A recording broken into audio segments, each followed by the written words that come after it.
Imagine you're on the couch watching Netflix when you see some of the best-looking donuts you've ever seen in your life. This causes you to remember the new bakery that opened on the backside of town last week, and before long, you're on your way over there. As you swallow the last bite of donut, an hour and a half later, you get a brief, objective look at what just happened.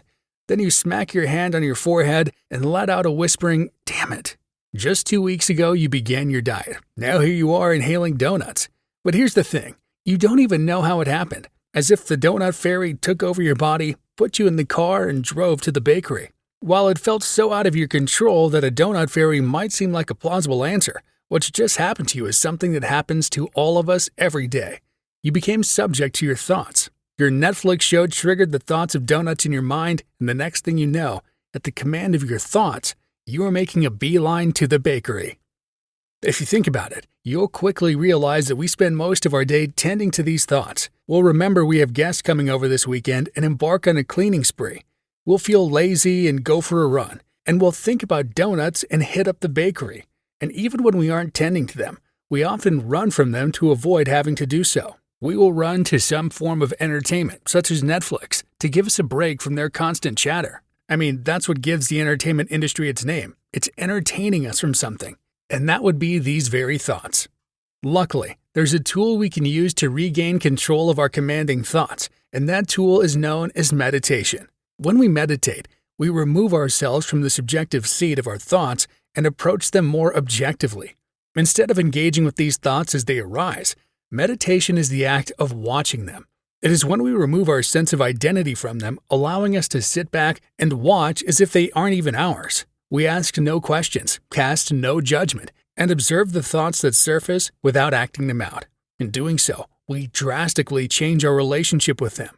Instead of us being subject to their emotions, they become subject to our awareness. But there is a particular type of meditation that allows us to form a relationship with these thoughts beyond the role of the watcher, and that is mindfulness.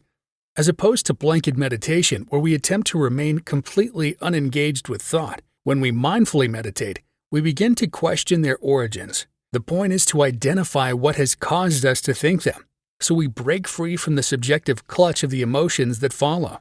Over time, doing this strengthens the control we have over our own mind.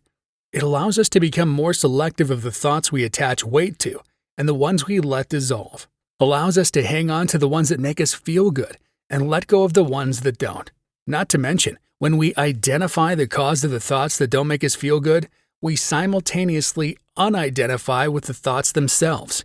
Let's look at a quick example to distinguish between a meditative approach to our thoughts versus a mindful one.